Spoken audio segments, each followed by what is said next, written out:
performance with band by a different instrument. The bird by the flute, the duck by the oboe,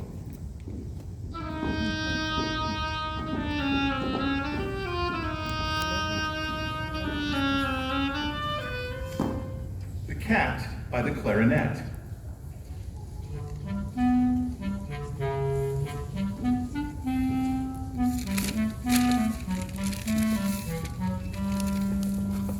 the grandfather by the bassoon,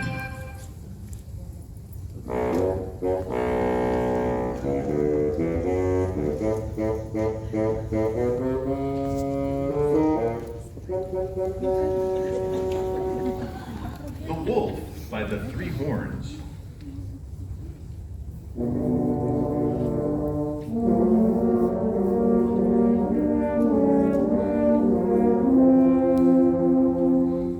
Peter by clarinets and saxophones,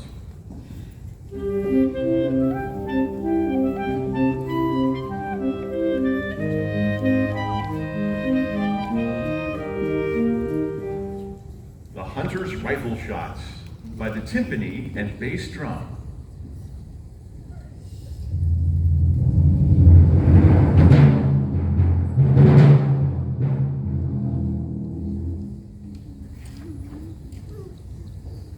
early one morning, Peter opened the gate and went out into the big green meadow.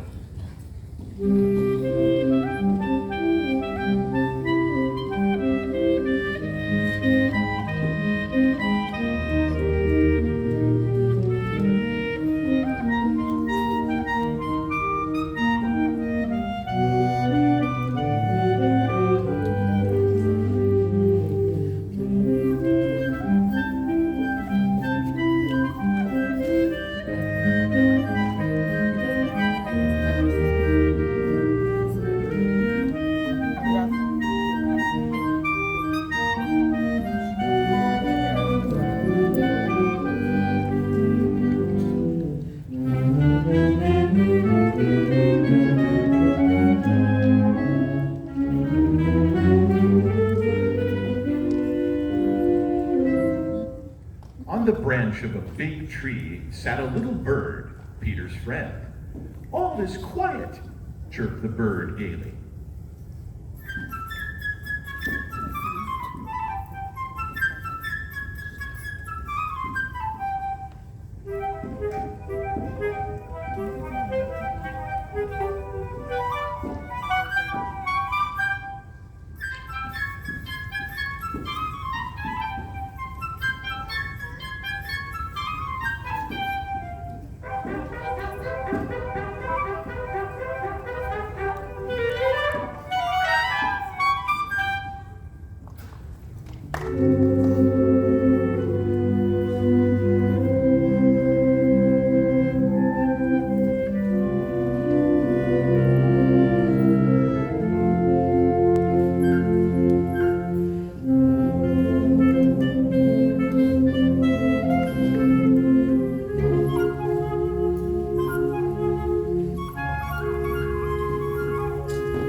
Soon, a duck came waddling around. She was glad that Peter had not closed the gate and decided to take a nice swim in the deep pond in the meadow.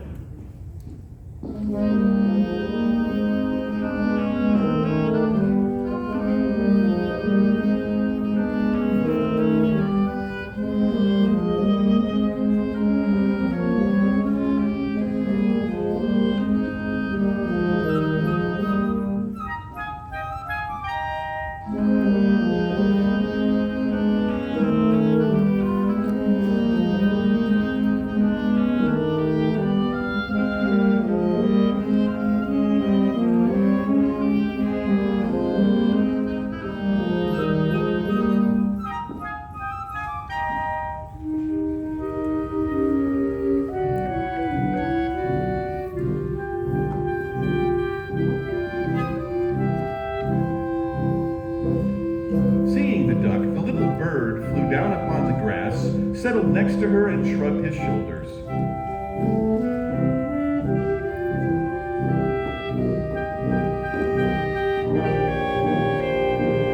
"What kind of bird are you if you can't fly?" he said. To this, the duck replied, "What kind of bird are you if you can't swim?" and dived into the pond.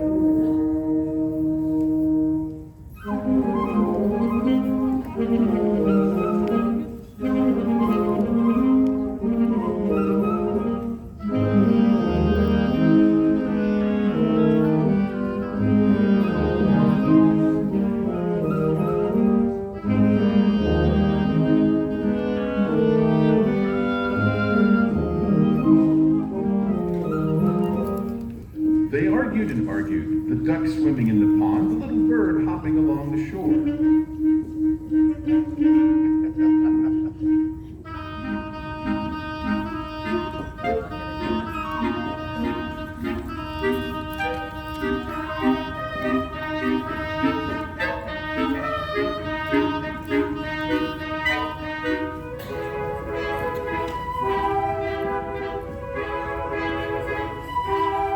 Suddenly, something caught Peter's attention. He noticed a cat crawling through the grass.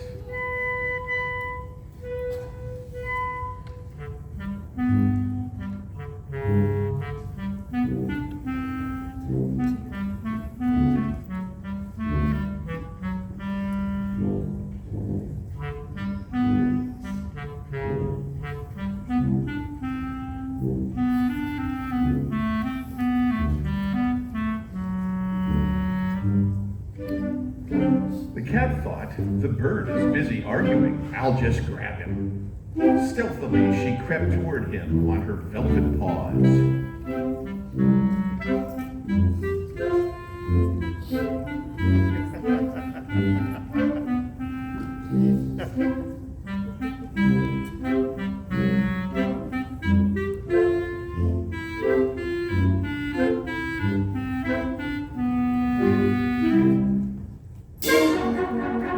"Look out!" shouted Peter, and the bird immediately flew up into the tree.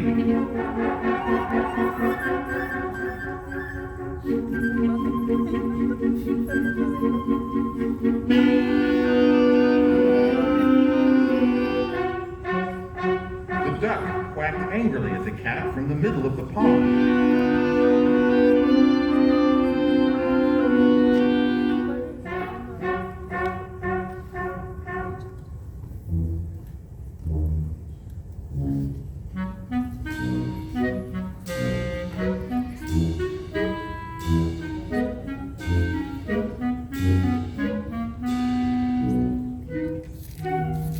The cat crawled around the tree and thought, is it worth climbing up so high?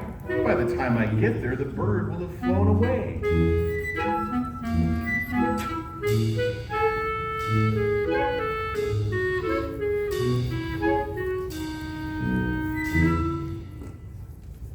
Grandfather came out. He was angry because Peter had gone to the meadow. "It is a dangerous place. If a wolf should come from out of the forest, then what would you do?"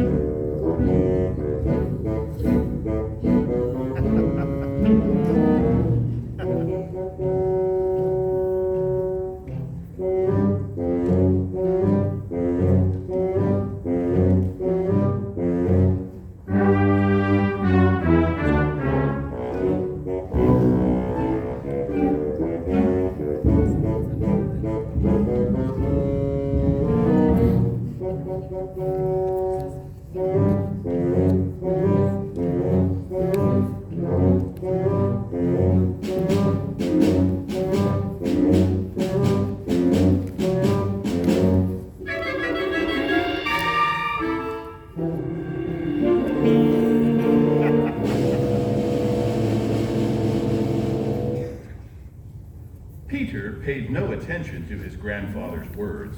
Boys such as he are not afraid of wolves.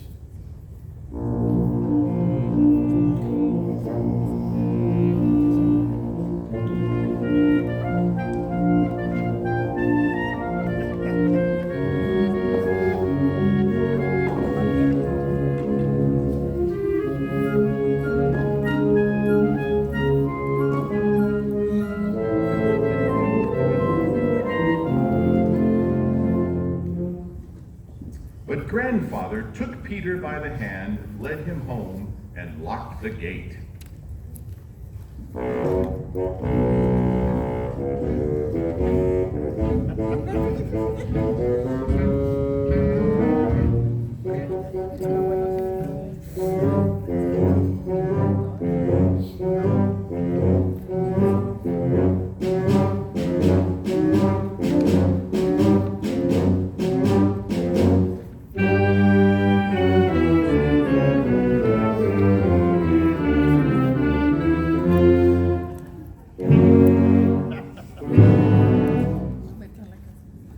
No sooner had Peter gone than a big gray wolf came out of the forest.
In a twinkling, the cat climbed up the tree.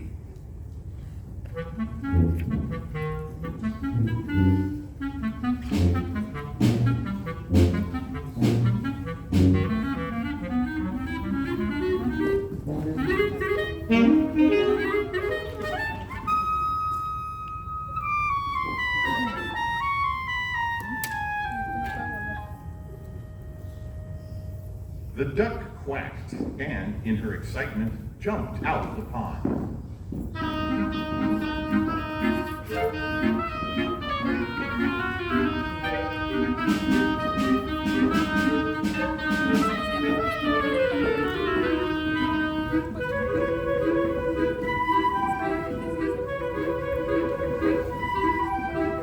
But no matter how hard the duck tried to run, she couldn't escape the wolf.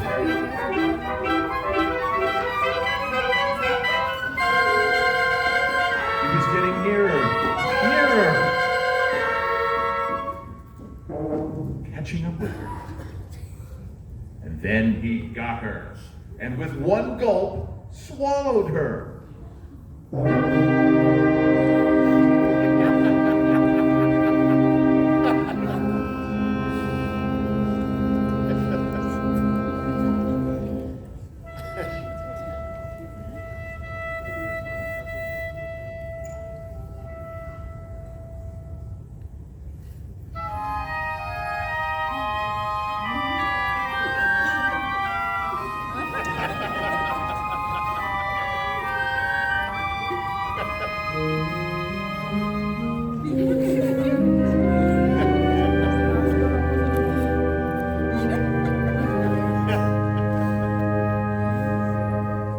And now, this is how things stood.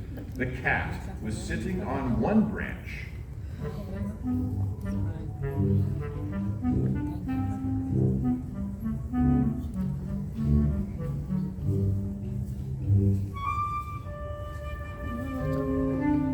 The bird on another.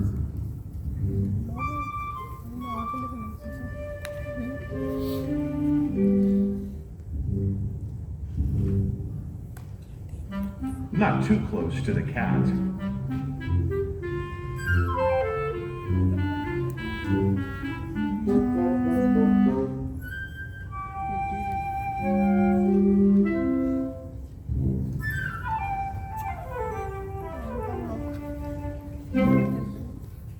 And the wolf walked round and round the tree, looking at them with greedy eyes.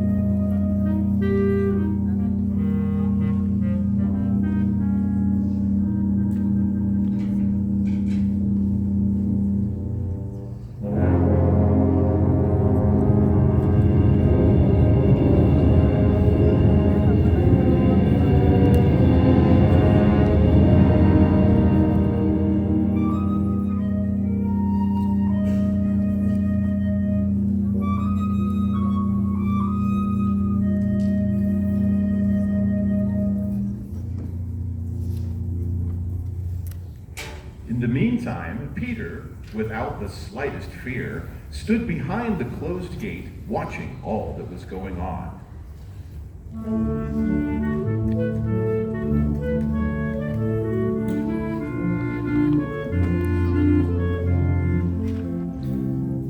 He took a strong rope, climbed the high wall, and one of the branches of the tree around which the wolf was walking stretched out over the wall.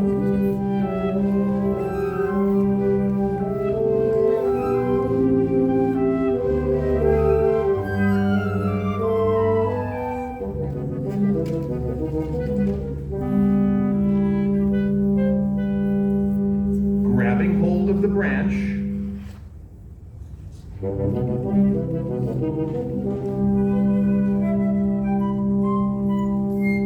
Peter climbed lightly over onto the tree.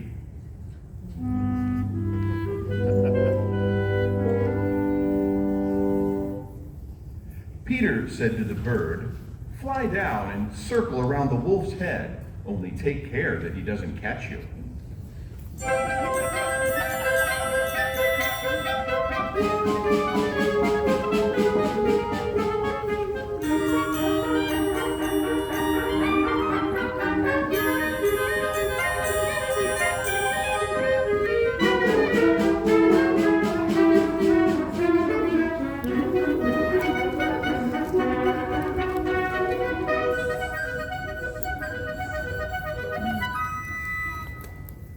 The bird almost touched the wolf's head with his wings, while the wolf snapped angrily at him from this side and that.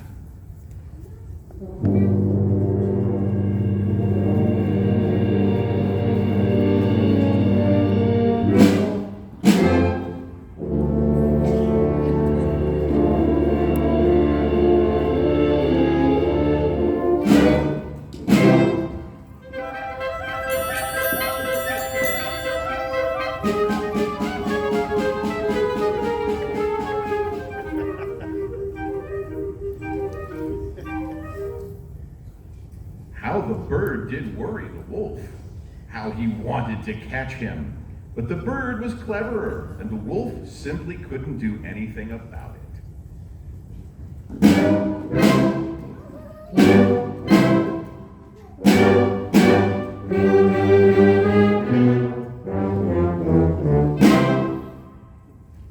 Meanwhile, Peter made a lasso and, carefully letting it down, caught the wolf by the tail and pulled with all his might.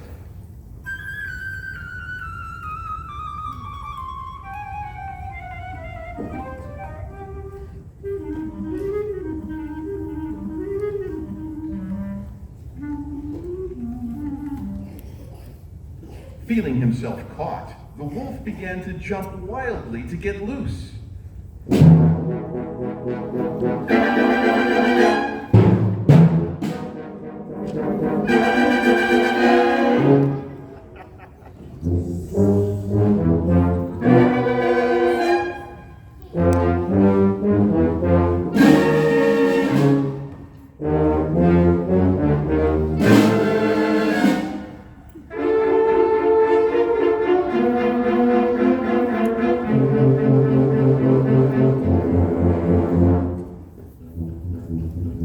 But Peter tied the other end of the rope to the tree.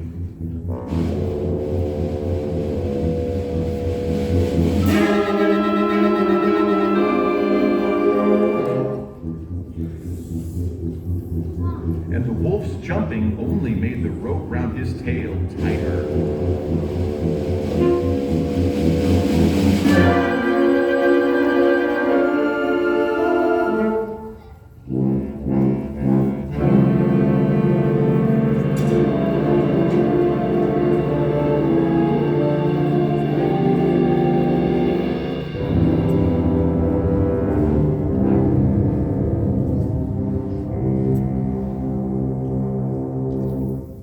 Just then, the hunters came out of the woods.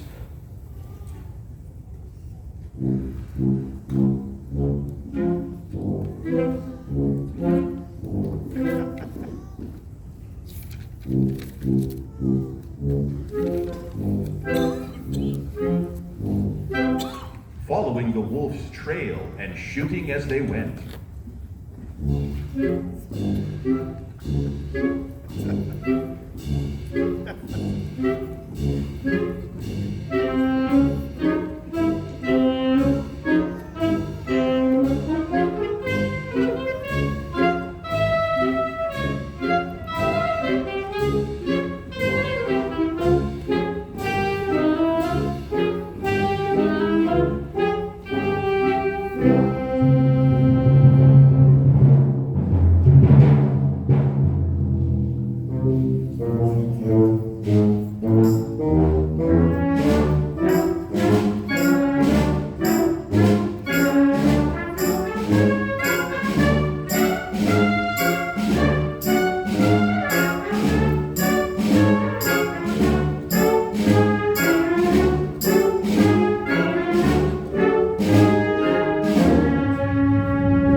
But Peter, sitting in the tree, said, "Don't shoot. Bertie and I have already caught the wolf. Now, help us take him to the zoo."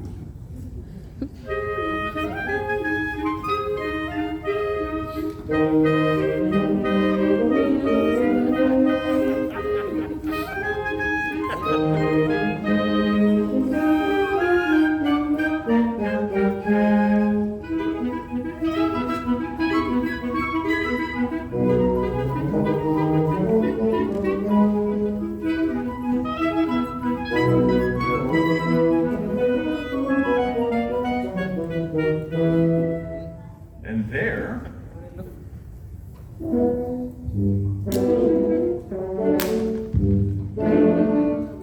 imagine the triumphant procession.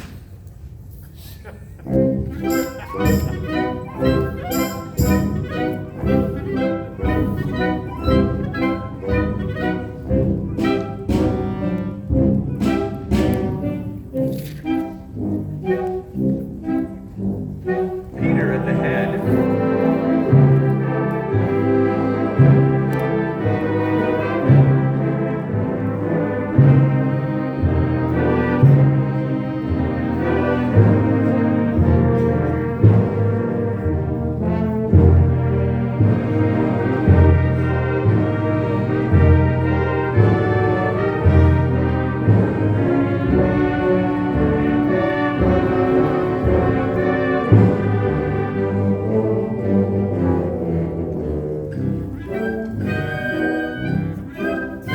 after him, the hunters leading the wolf.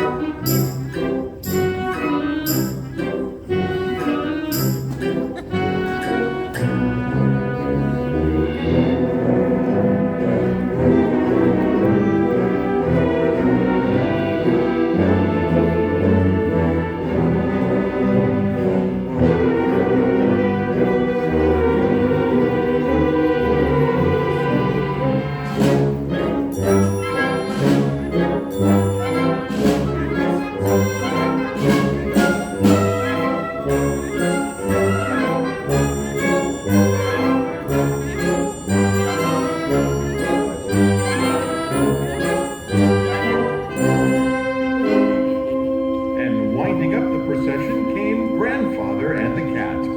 Grandfather tossed his head discontentedly. "Well," he said, "and if Peter hadn't caught the wolf, what then?"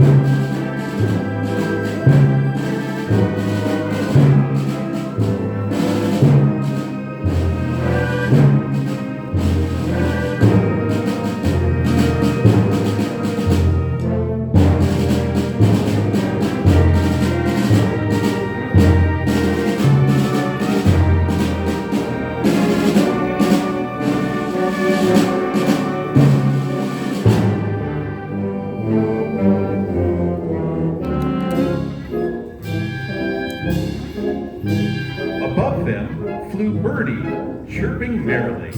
My, what fine ones we are, Peter and I. Look what we have caught.